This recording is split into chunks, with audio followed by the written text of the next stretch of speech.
Hello नमस्कार and welcome back. मैं हूं निखिल त्रिपाठी और आपके अपने यूट्यूब चैनल फिलो मैथ पीएम पर क्लास शुरू होने वाली है। जैसा कि आपको पता है कि हमने सेट्स की क्लास शुरू की थी क्लास 11th की, और उसके पहली क्लास में हम लोगों ने क्या पढ़ा था? इंट्रोडक्शन पढ़ा था। बिल्कुल, उसकी पहली क्लास में हम लोगों ने सेट्स के बारे में पढ़ा था, सेट्स के टाइप्स पढ़ा था और सेट को रिप्रेजेंट करने के बारे में सीखा था हम लोगों ने। आज दूसरी क्लास में हम लोग क्या पढ़ेंगे? सेट रिलेशंस के बारे में पढ़ेंगे।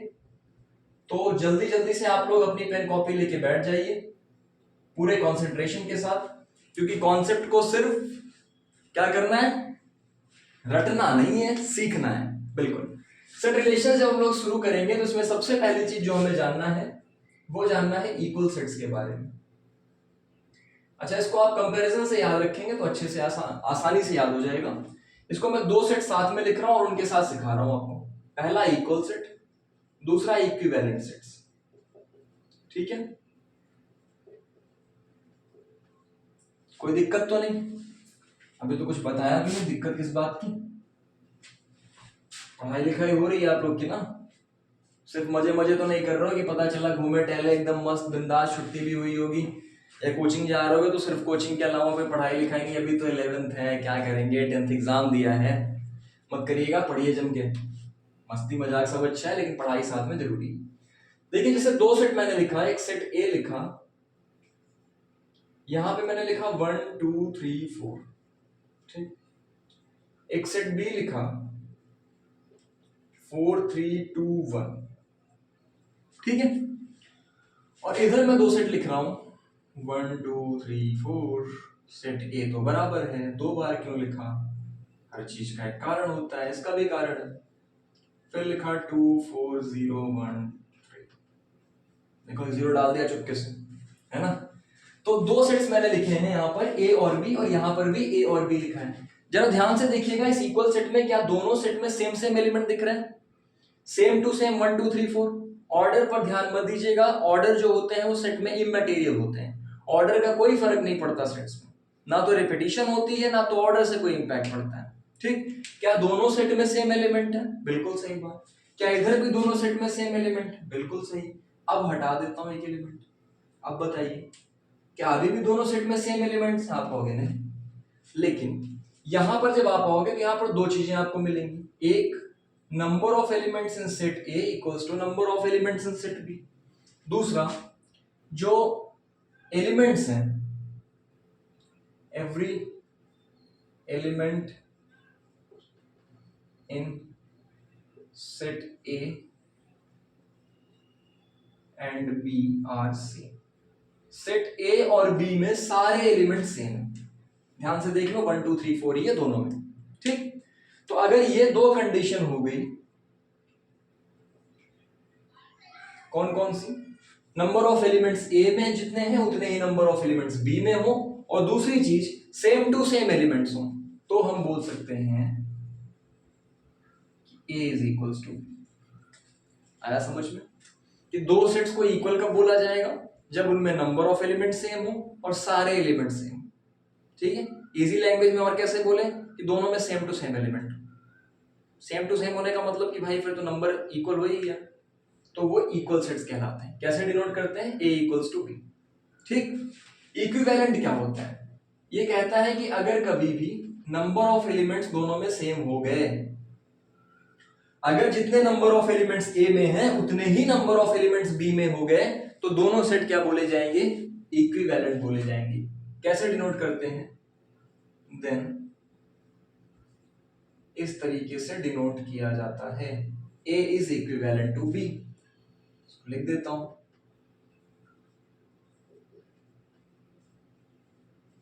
ए इज इक्विवेलेंट टू। बात क्लियर? कभी भी अगर इक्वल सेट इक्विवेलेंट सेट में पूछा जाए तो अगर कोई सेट इक्विवेलेंट था तो क्या वो इक्वल होगा? जरूरी नहीं है सर, इक्विवेलेंट तो था लेकिन इक्वल नहीं था। लेकिन इसकी बात बताओ, क्या ये इक्विवेलेंट भी होगा? बिल्कुल होगा। क्यों? इक्विवेलेंट के लिए तो केवल एक ही चीज देखते हैं ना, नंबर ऑफ एलिमेंट। चार चार दोनों में है, इक्विवेलेंट भी हो गया। मतलब एक चीज जो हमें समझ में आती है यहां से, एक पॉइंट जो नोट करने लायक है, वो क्या है कि ईच इक्वल सेट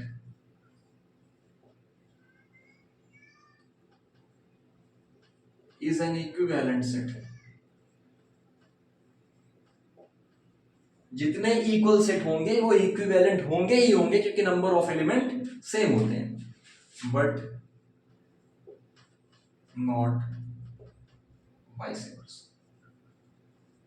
ठीक है, मतलब ये बेचारा तो सच्चा प्यार कर रहा है, सारा इक्वल जो है इक्विवेलेंट हो गया, ये धोखेबाज निकल गया, कुछ इक्विवेलेंट इक्वल हो जाएंगे, कुछ नहीं होंगे। क्लियर बात?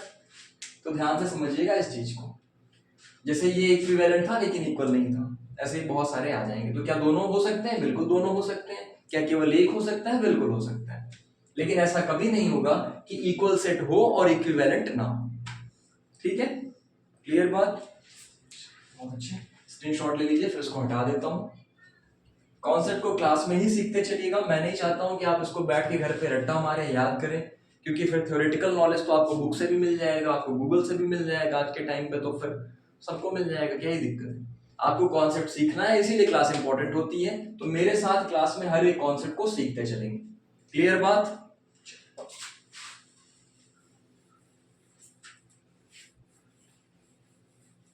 बहुत इजी है भाई मैथ्स, लगाते चलो। सेट तो इतना बढ़िया है ना कि आपका रिदम सेट कर देता है क्लास 11th का, तो कोई टेंशन मत लीजिएगा। अब जरा बात कर लेते हैं किसके बारे में? सबसेट्स के बारे में। ये कौन सी नई बला है? सबसेट, सब लगा हुआ है ना, सब जब लग जाता है ना आगे नाम के, तो बेसिकली वो पार्ट की बात कर लेता है। जैसे एक होता है डिस्ट्रिक्ट मजिस्ट्रेट, डीएम बोलते हैं, एक होता है सब डिस्ट्रिक्ट मजिस्ट्रेट, एसडीएम होता है। तो सब क्या हो गया? उसके अंडर में आ जाता है। ठीक, नहीं समझ में आएगा आपको, छोड़ो। आपके लिए जो एग्जांपल, हाँ आपने पढ़ा है ना एटॉमिक पार्टिकल, हाँ मतलब कुछ लोग को समझ में आ गया होगा, ये नहीं मानना है, ये रहे हमें क्यों नहीं समझ में आया, सर ऐसे बोल दी। आपसे रिलेवेंट एग्जांपल जो है वो मैं दे रहा हूँ कि जैसे आपने केमिस्ट्री में पढ़ा है कि एटॉमिक पार्टिकल्स बहुत छोटे छोटे से पार्टिकल थे, तो बाद में भी पता चला कि इनको भी तोड़ा जा सकता है। ठीक है, जॉन डाल्टन के टाइम तक तो नहीं पता था, लेकिन बाद में पता चला कि इनको भी तोड़ा जा सकता है, तो उनको हमने नाम क्या दिया? सब एटॉमिक पार्टिकल्स, इलेक्ट्रॉन, प्रोटॉन और न्यूट्रॉन, यानी वो एटॉमिक पार्टिकल के भी पार्ट हुए।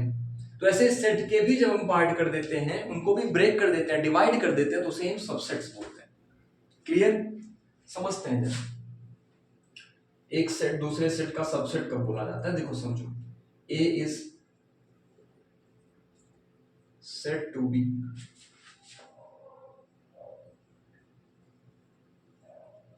subset of set B। ध्यान से समझिए, बहुत आसानी से समझ में आ जाए। if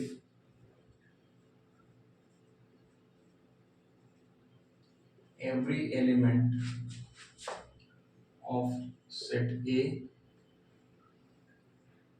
belongs to B।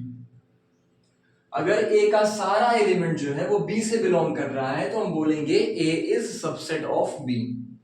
इसका उल्टा भी हो सकता है, अगर B के सारे एलिमेंट A से बिलोंग करे तो B is subset of A।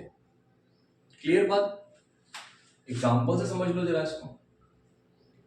जब तक एग्जाम्पल मिलता नहीं ना, हमें समझ में नहीं आता। थ्योरेटिकल चीजें बस पढ़ के ऐसे हाँ हाँ ठीक है, एग्जाम्पल मिलता है तब हमें क्लैरिटी आती। तो एग्जाम्पल क्या लिखा मैंने? 1 2 3 4, बस बस बस, बस, इससे ज्यादा नहीं जाना और बड़ा हो जाएगा, 4 के आगे गिनती नहीं आती ना। बी में क्या लिखा? 2 4 3 2, रिपीटिशन नहीं होता, मत करो। क्या ए के सारे एलिमेंट बी में दिख रहे हैं? 1 दिखा, ये रहा, 2 दिखा, ये रहा, 3 दिखा, ये रहा, 4 दिखा, ये रहा। बहुत अच्छे, ए के सारे एलिमेंट बी में दिख रहे हैं, तो हम बहुत प्रेम से लिख देंगे sir A is subset of B. कैसे रीड करेंगे इसको? ए इज सबसेट ऑफ, ठीक, यू था, यू को ऐसे घुमा दिया, ठीक, ऐसे पीछे से धक्का दे दिया और यू ऐसे घूम गया, तो उसको हम लोग बोलते हैं। ठीक है, तो ये सबसेट का सिंबल होता है, A is subset of B. Clear बात? दूसरी चीज मैं आपसे पूछ रहा हूं कि बी को क्या बोलेंगे, तो आप बोलोगे सर बी इज, जिसकी तरफ ये ओपन होगा, ठीक है, B is superset of A. B जो है वो ए का सुपर सेट है। अब इसी चीज को आप जरा ध्यान से देखिए तो क्या बी के सारे एलिमेंट ए से बिलोंग कर रहे हैं? नहीं कर रहे हैं, जीरो तो नहीं बिलोंग कर रहे हैं। तो आप बोलोगे कि बी के सारे एलिमेंट ए से बिलोंग नहीं कर रहे हैं, इसलिए B is not a subset of A. ठीक, क्लियर? सबसेट की कहानी समझ में आ गई? एक और एग्जांपल समझ लो, एक और एग्जांपल समझ लो भैया। ए लिखा था, मैं एक सी लिख देता हूं। ठीक, 4 3 1। अब मैंने आपसे क्वेश्चन पूछा कि क्या ए सी का सबसेट है? क्या ए के सारे एलिमेंट सी में बिलोंग कर रहे हैं? बिल्कुल कर रहे हैं, ए सबसेट ऑफ सी। क्या सी के सारे एलिमेंट ए में बिलोंग कर रहे हैं? बिल्कुल कर रहे हैं, तो C is also a subset of A. यहां पे तो दोनों हो गए, A is subset of C और C is subset of A. समझ गए? तो ऐसा भी हो सकता है सारे सारे एलिमेंट उतने ही हो, एक्स्ट्रा एक भी ना है। ठीक है, लेकिन इसमें क्योंकि एक आध एलिमेंट एक्स्ट्रा मिल गया, तो इसलिए इस वाले सबसेट को हम एक और नाम देंगे, जिसको हम लोग बोलते हैं प्रॉपर सबसेट। अब जरा इधर समझाता हूं मैं आपको।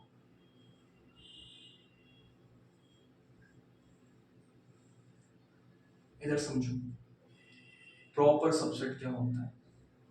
सबसेट तो समझ में आ गया ना भाई, सिंपल सी बात थी। सिंपल सी बात क्या थी कि अगर ए के सारे एलिमेंट बी में बिलोंग कर रहे हैं तो ए जो है वो बी का सबसेट हुआ। लेकिन प्रॉपर सबसेट कब कहलाएगा? A is proper subset of B. एक कंडीशन बहुत इंपॉर्टेंट है इसमें, वो क्या है? If and only if there is at least, कम से कम एक एलिमेंट होना चाहिए, ज्यादा से ज्यादा तो जितनी मर्जी कर लो, कोई दिक्कत नहीं है। There is at least one element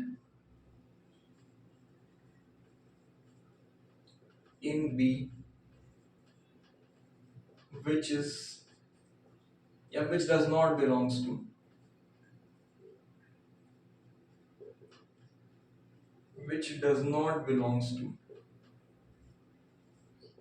B में कम से कम एक एलिमेंट ऐसा होना चाहिए जो A से बिलोंग ना कर रहा हो, तो हम बोल देंगे कि B is subset of, sorry, A is proper subset of B। जैसे यहां पर A is proper subset of B एकदम सही है, क्योंकि यहां पर जीरो एक ऐसा एलिमेंट है जो A में बिलोंग नहीं करता है। लेकिन अगर हम पूछे कि क्या A C का सबसेट तो था, लेकिन क्या प्रॉपर सबसेट था? मतलब जो एग्जांपल हमने दिया वहीं से हम लिखेंगे कि A इज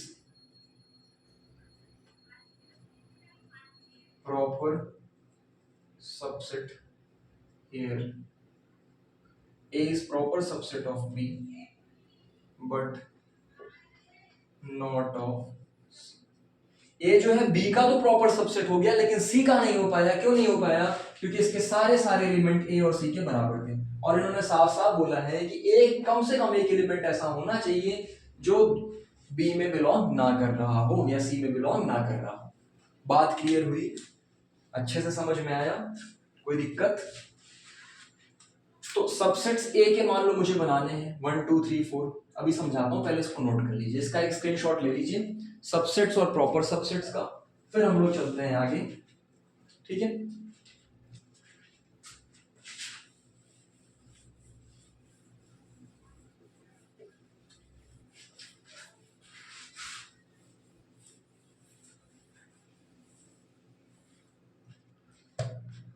देखिए ए लिखा आपके सामने 1 2, ठीक, मैंने एक सेट आपके सामने लिखा है, सेट ए 1 2 3। अब मैंने कहा इसका सबसेट बताओ आप। क्या बताओ? इसके सबसेट्स बताओ। तो आप क्या कहोगे? सबसे पहले 1 तो ए का सबसेट हो जाएगा ना, इसके जितने पार्ट आप बना सकते हो बना लो। फिर क्या होगा? 2, पहले अकेला अकेला ले लेते हैं। 3 एकला, चलो, है ना, अकेला अकेला। फिर क्या ले लो? पेयरिंग बना दो, 1 2 2 3, जैसे आप लोग बना लेते हो। फिर 1 3, और फिर ट्रिपलिंग कर लो, जैसे बाइक पे करते हो आप लोग। 1 2 3, कितने हो गए? 3 3 6 7, एक 5। ठीक है। फाई सारे सेट का सबसेट होता है, हमेशा ध्यान रखना, एम्प्टी सेट लिख लो या फाई लिख लो, वो हर एक सेट का सबसेट होता है, ठीक है। क्लियर, अच्छी बात, समझ में आ गया, कोई दिक्कत? कोई दिक्कत नहीं, बहुत बढ़िया। तो ये सारे क्या प्रॉपर सबसेट में भी आएंगे? अब जरा प्रॉपर सबसेट की कहानी मुझे समझा दो, 1 मिनट 1 मिनट आप लोग देखिए, मैं 1 मिनट में आया जस्ट।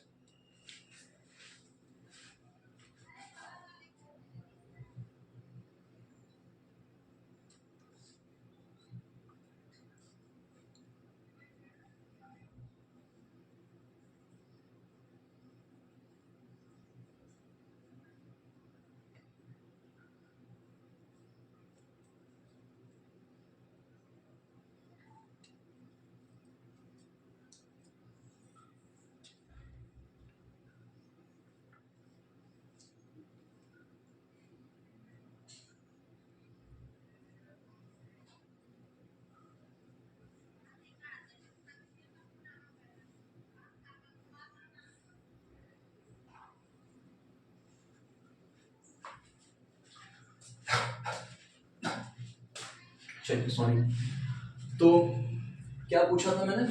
हाँ, मैंने पूछा था कि सबसेट्स तो बन गए, प्रॉपर सबसेट की जरा बात कर लेते हैं। अब तो एक नोट डालिएगा, मैं कुछ पॉइंट्स लिखाता हूँ, इसी के साथ समझाते चलता हूँ। एक नोट डालिएगा और नोट में पहला पॉइंट लिखिएगा। जैसे हमने लिखा था ना कि सेट्स में रिपीटिशन अलाउ नहीं होता, तो आज एक और चीज आप नोट कर लीजिए, उस दिन नहीं लिखाया था शायद, ऑर्डर इज इमटेरियल, ऑर्डर का कोई फर्क नहीं पड़ता, order is immaterial in sets.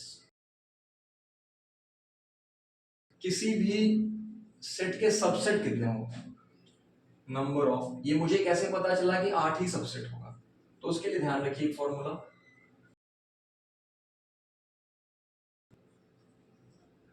Subsets of a set A having n, set है एक सेट A है जिसमें नंबर ऑफ एलिमेंट्स n है, तो मैंने पूछा इसके सबसेट्स कितने होंगे, तो आपने बोला 2 का पावर n। अब जरा ये करके देख लो, यहाँ पर कितने एलिमेंट थे? 1 2 3, 3 एलिमेंट थे ना, तो 2 का पावर 3 लगा, n की वैल्यू तो 3 हुई ना यहाँ पे, तो 2 का पावर 3 कितना हुआ? 8। काउंट कर लो, 1 2 3 4 5 6 7 8। क्लियर? तो number of subsets of set है, कितने नंबर ऑफ सबसेट होंगे? 2 का पावर n। तीसरी चीज, number of proper subsets, number of proper subsets of a set A having n elements। तो देखो, अगर हम इनमें से बोले क्या प्रॉपर सबसेट है, बिल्कुल 3 है, 1 2 है, 2 3 है, 1 3 है, क्या 1 2 3 प्रॉपर सबसेट है? नहीं। क्यों? क्योंकि हमने कहा कि कोई भी प्रॉपर सबसेट तब कहलाएगा जब उसका एक एलिमेंट कम से कम इसमें, या इसमें कम से कम एक एलिमेंट ऐसा होता जिसमें ना होता। यहाँ तो बराबर हो गया, जब बराबर होगा तो प्रॉपर सबसेट हो नहीं सकता। तो मतलब अगर मुझसे यहाँ पे प्रॉपर सबसेट पूछा जाता, प्रॉपर सबसेट पूछा जाता किसका? ए का, तो मैं क्या लिखता? सारी चीजें वही उतार देता एज इट इज, एक डिफरेंस आता। बताओ बाबू भैया, वो डिफरेंस किस चीज का होगा? 1 2 2 3 2 3 1 2 3 मत बोल देना। क्यों? क्योंकि इन्होंने मना किया है कि कोई भी ऐसा सेट नहीं लोगे आप जिसमें सारे एलिमेंट बराबर हो। अगर बराबर हुआ तो प्रॉपर सबसेट बनेगा ही नहीं, ईगो पे बात आ जाएगी, है ना, प्रॉपर सबसेट की ईगो। तो 1 2 हो गया, 3 हो गया, 1 2 हो गया, 1 3 नहीं हुआ, 1 3 ले लो, और क्या लोगे? 5। कितने हो गए? 2 4 6 7। ठीक, तो बताओ जरा फॉर्मूला क्या था? फॉर्मूला था 2 का पावर n माइनस 1। अप्लाई कर लो, यहाँ पे n की वैल्यू 3 थी, तो 2 का पावर 3 माइनस 1 यानी कि 8 माइनस 1 मतलब कि 7 हो गया। बना के भी देख लिया हमने, फॉर्मूला वाइज भी देख लिया हमने। अब बात समझ में आई कि प्रॉपर सबसेट क्या होता है, सबसेट्स क्या होते हैं, कैसे निकालते हैं, उनके फॉर्मूले क्या होते हैं। Take the screenshot as soon as possible. अच्छा, ये स्क्रीनशॉट फोन तक पड़ा रहे तो इसका कोई मतलब नहीं मिलेगा, ठीक है। तो आपके पास भगवान की कृपा से एक बढ़िया सी कॉपी होगी, उस बढ़िया सी कॉपी में बढ़िया आप बनाते हो, कॉपी तो वैसे ही रहेगी, आप उसको बढ़िया बनाओगे, उसमें सारी चीजें नोट डाउन जरूर करते चलिएगा, फॉर्मूले अच्छे से हाईलाइट कर लीजिएगा ताकि आपको याद करने में आसानी हो, समझने में आसानी हो। केवल फॉर्मूले याद करने, नोट्स मत रट्टा मारना, वो क्वेश्चन करने से आ जाएगा। फॉर्मूले भी क्वेश्चन कर करके सीख जाओगे, टेंशन मत लो किसी चीज की। पता चला बैठ के याद कर रहे हैं, number of subsets of A equals to 2 का power n, number of subsets of A equals to 2 का पावर n, ले सुबह 10 बार ही रटे पड़े हैं, इससे नहीं याद होता। आपने सबसेट्स वाले क्वेश्चन उठाए, 10 क्वेश्चन लगाए, हर में एक बार देखा फॉर्मूला 2 का पावर n, दूसरी बार देखा, तीसरी बार, चौथी बार अपने आप याद आता जाएगा, और 10 बार करने के बाद वो दिमाग में सेव हो जाता है। तो इस तरीके से फॉर्मूले दिमाग में सेव किए जाते हैं, रट्टा नहीं मारा जाता। कॉपी किताब लेके एकदम रटे पड़े हैं सुबह सुबह उठ के, ठीक है। इतनी बातें समझ ली, अब जरा एक नई चीज सीखते हैं, पावर सेट। देखो हर एक कॉन्सेप्ट क्लियर करते चलना, क्योंकि कनेक्टेड है, इंटरकनेक्टेड है एक दूसरे से, तो अगर एक चीज नहीं समझोगे तो दूसरी चीज में कंफ्यूजन होती जाएगी। और जिन बच्चों ने पहली क्लास नहीं देखी होगी उनसे रिक्वेस्ट है कि जाके पहली क्लास सबसे पहले देखें, क्योंकि सेट्स में कैसे रिप्रेजेंट करते हैं, कार्डिनल नंबर या नंबर ऑफ एलिमेंट्स क्या होते हैं, सेट का रिप्रेजेंटेशन क्या होता है। जैसे मैंने क्लास में बताया था कि सेट का रिप्रेजेंटेशन हमेशा कैपिटल लेटर से होता है, सेट को हमेशा हम कर्ली ब्रैकेट्स में लिखते हैं, सेट को रिप्रेजेंट करने के 2 तरीके होते हैं। तो ये सारी चीजें पहली क्लास में है, तो जाके उसे जरूर देखिएगा जिन्होंने ना देखा हो, ठीक। पावर सेट क्या होता है, सेट ऑफ, ये कलेक्शन ऑफ है,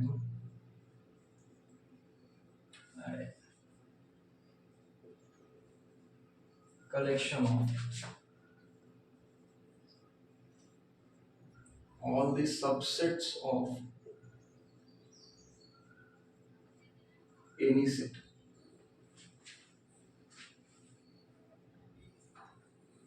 किसी भी सेट के जितने सबसेट बन सकते हैं उन सभी का कलेक्शन कर लीजिए, उन्हीं को हम बोलते हैं पावर सेट। एग्जाम्पल, अरे भाई एग्जाम्पल 1 2 लिख लो, ठीक है। अब मैंने कहा इसके पावर सेट बनाओ, तो पावर सेट कैसे बनाते हैं, मैंने कहा सारे सबसेट को लो, उसका एक सेट बना दो। ये क्या बात हुई भाई, सेट तो ऐसे बनाते हैं, ब्रैकेट के अंदर बनाते हैं।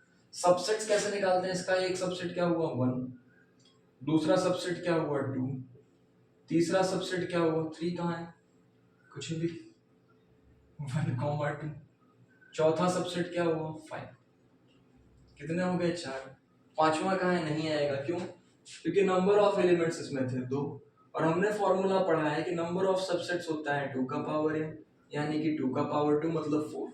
तो 4 एलिमेंट आने चाहिए थे, 4 आ गए, कहानी खत्म। ये क्या हो गया, power set of A.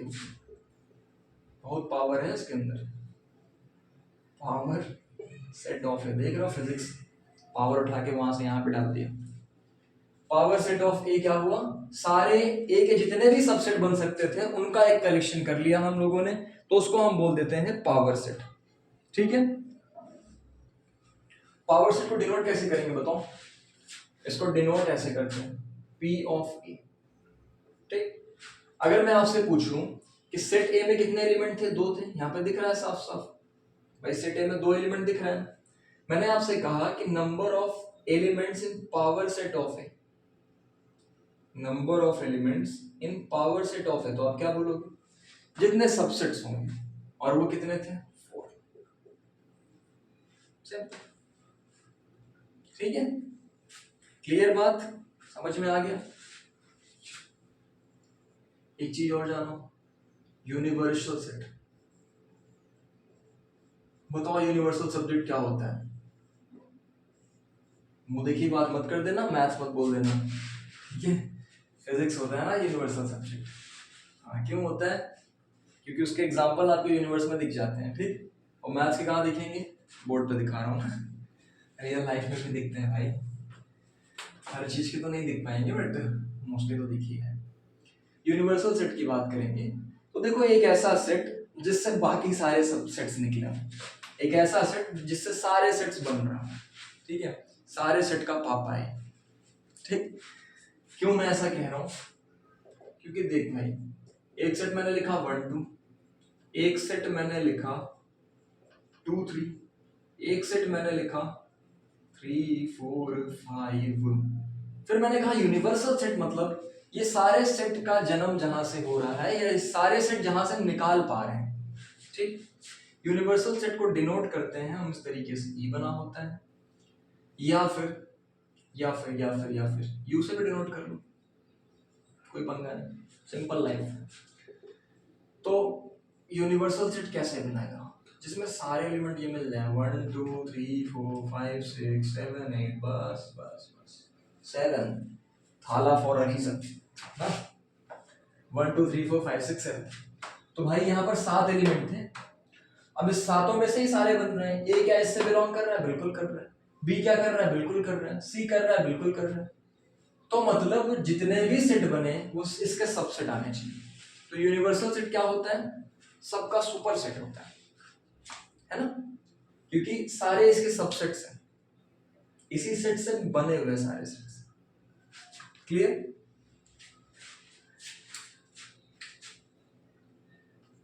Universal set क्या होता है, it is a set from which all other sets are taken। बढ़िया, फर्स्ट क्लास, समझ में आ रहा है ना। चलो इसका भी एक स्क्रीनशॉट ले लो, फिर चलते हैं कुछ छोटे छोटे से अच्छे अच्छे से सवालों की तरफ। बिना सवालों की जिंदगी में मजा कहाँ है ना। क्वेश्चंस करोगे नहीं तो फॉर्मूले ना तो समझ में आएंगे, ना तो कॉन्सेप्ट समझ में आएगा, कोई गलत सही पढ़ा देगा तो भी आपको पता नहीं चलेगा, आपको लगेगा हाँ सही पढ़ा रहा होगा, क्यों नहीं गलत पढ़ाएगा, ठीक है। या आप गलत पढ़ लो, टीचर क्यों नहीं गलत पढ़ाएगा, ठीक है, सही बात है। तो जरा आगे बात करते हैं कुछ क्वेश्चंस की। एक क्वेश्चन दिया गया, सेट ए ले लेते हैं। सेट ए, अभी देखो मैंने जितने भी सेट्स लिखाए थे वो रोस्टर फॉर्म में लिखाए थे, तो आपको लगेगा कि सर आपकी क्या तकलीफ है, आप सेट बिल्डर में क्यों नहीं लिखा है। थोड़ा सा कई बच्चों को लिखने में डिफिकल्ट भी लगता है, तो चलो वो भी लिखा लेते हैं। x such that x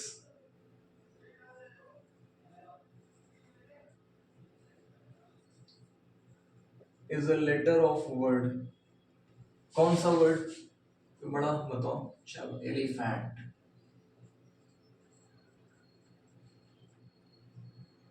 elephant है ना, एक वर्ड लिखा मैंने एलिफेंट, मैंने कहा कि ए जो है वो इनके लेटर्स का सेट है। फिर मैंने लिखा बी, बी में क्या लिख दिया, x such that x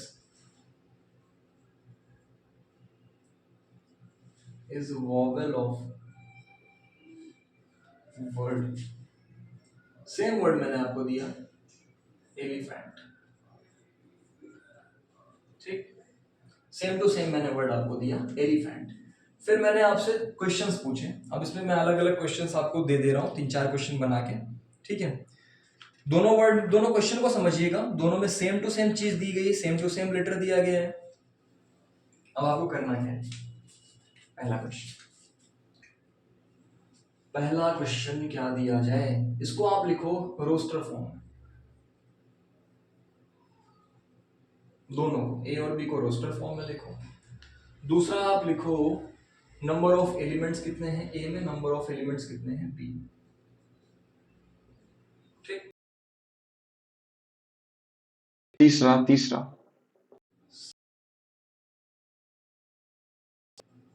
और चौथा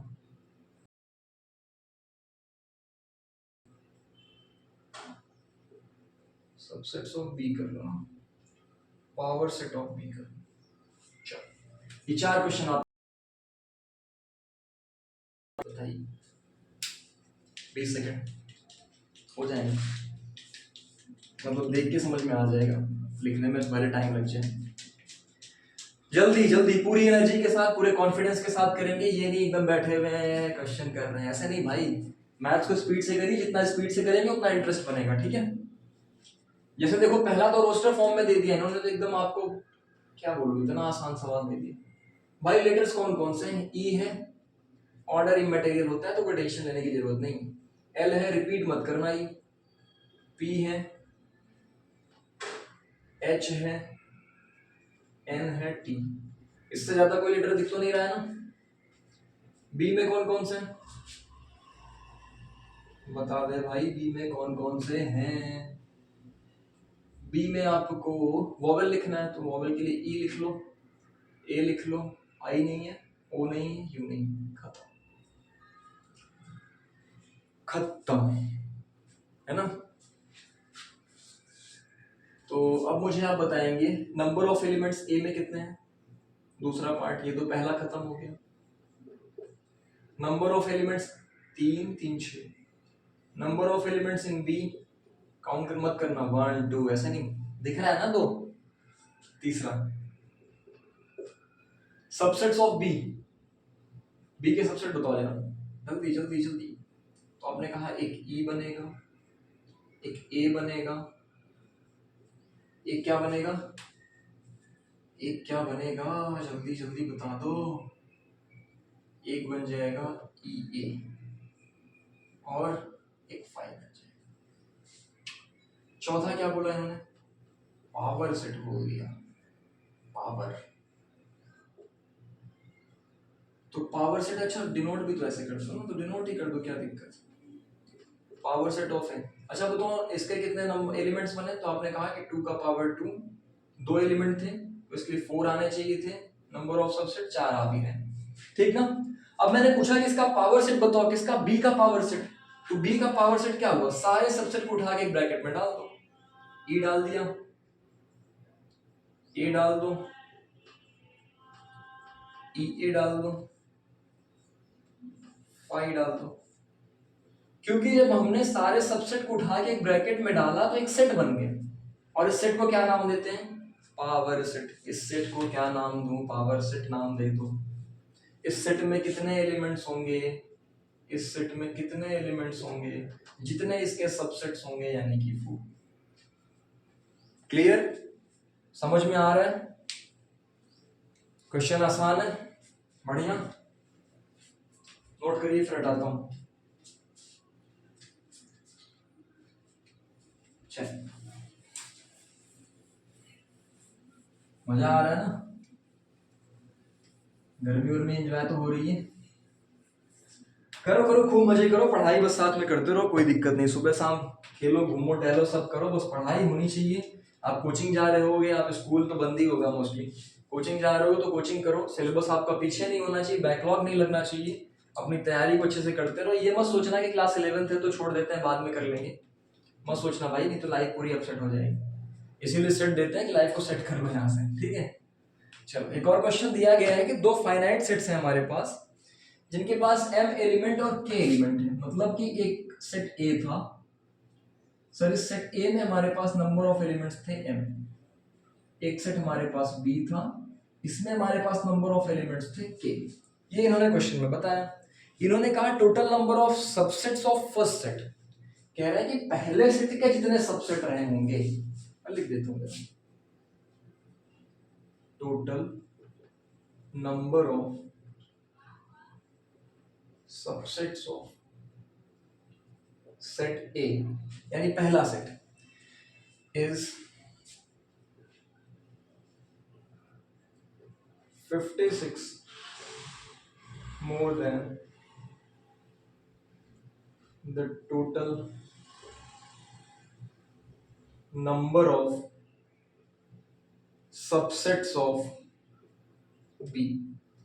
ये कह रहे हैं कि A के जितने सबसेट हैं और B के जितने सबसेट हैं उनके बीच में 56 का डिफरेंस है। मतलब A में 56 सबसेट्स ज्यादा आएंगे इन कंपैरिजन टू B। एक इतनी ही बात इन्होंने बताई, इन्होंने कहा कि आप मुझे M और K की वैल्यू बता दें। अगर ऐसा आप कर देंगे तो आपकी बड़ी मेहरबानी होगी। तो बता भाई, बता, निकालो।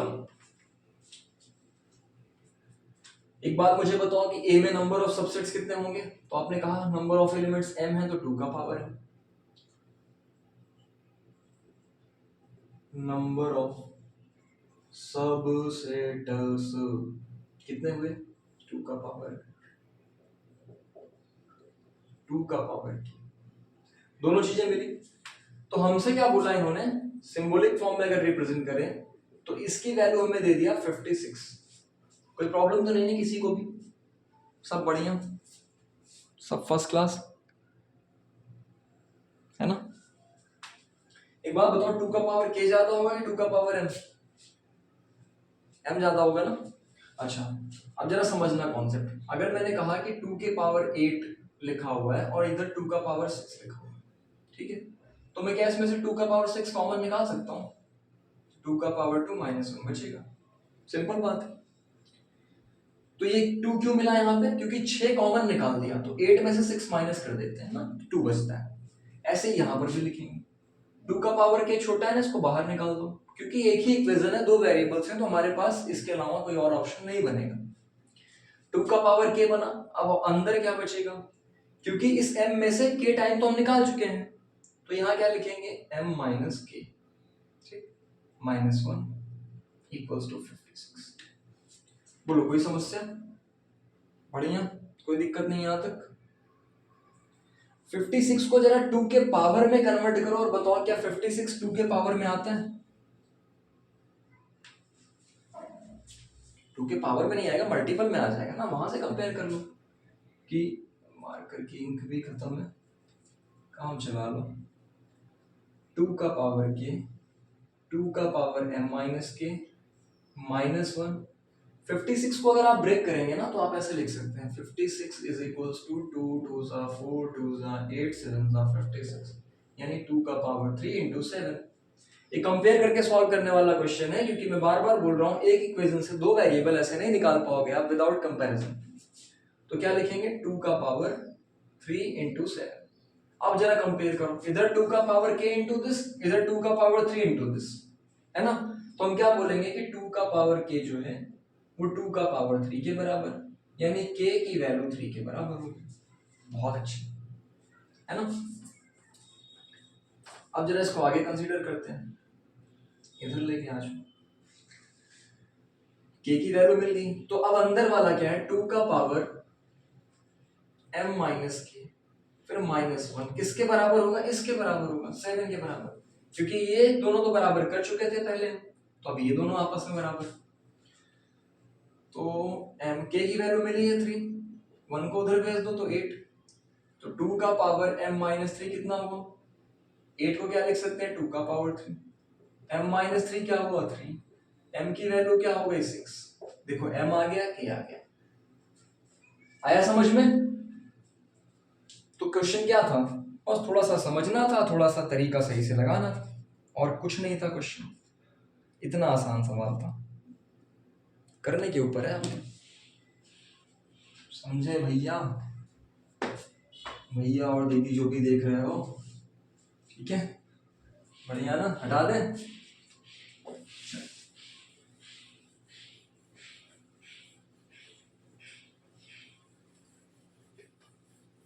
मैथ्स के सवाल जब आपको आने लगेंगे ना, जिस दिन से मैथ्स के क्वेश्चंस आपसे होने लगेंगे उस दिन मैथ्स आपको बहुत इंटरेस्टिंग लगती है। और क्वेश्चंस कब होंगे, जितना आपका कॉन्सेप्ट स्ट्रांग होगा, कॉन्सेप्ट को हमेशा स्ट्रांग रखिए, क्वेश्चंस होते जाएंगे, और फिर मेरा विश्वास मानिए कि आपको ये छोड़ने का मन नहीं करेगा, इतना इतना अच्छा और इतना खूबसूरत सा सब्जेक्ट है। अच्छा, सेट इंटरवल्स के कुछ कॉन्सेप्ट होते हैं, मैं क्वेश्चन के थ्रू समझाता हूँ, आपको ज्यादा समझ में आएगा।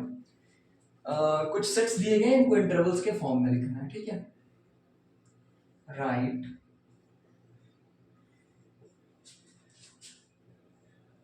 the given sets